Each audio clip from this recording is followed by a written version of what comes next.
ஒருவர் பாலியல் ரீதியான குற்றங்களை மீண்டும் மீண்டும் செய்தால் BNS செக்ஷன் 71 படி அவருக்கு மரண தண்டனை விதிக்கும் அளவிற்கு இந்த சட்டம் கடுமையாக்கப்பட்டிருக்கு. பெண்களுக்கு எதிரான குற்றங்களை மிக மிக கடுமையான தண்டனைகளின் மூலமாகத்தான் குறைக்க முடியும் அப்படின்ற ஒரு சூழ்நிலையில நம்ம BNS சட்டத்திட்டங்கள்ல ஐபிசியில் இருந்த தண்டனைகளை விட BNSல சட்டங்களை கொஞ்சம் கடுமையாகவே தண்டனைகளை நம்ம அரசாங்கம் கொண்டு வந்திருக்காங்க.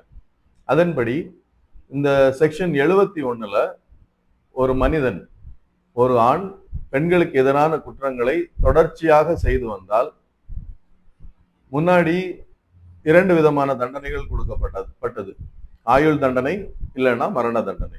ஆனா இப்போ BNS படி செக்ஷன் 71ல திரும்ப திரும்ப பாலியல் ரீதியான தாக்குதல்களை ஏற்படுத்துகின்ற ஒரு நபருக்கு, பெண்களுக்கு எதிராக பாலியல் ரீதியான குற்றங்களை புரிகின்ற ஒரு நபருக்கு நிச்சயமாக மரண தண்டனை வழங்குவதற்கான வாய்ப்புகள் உள்ளன.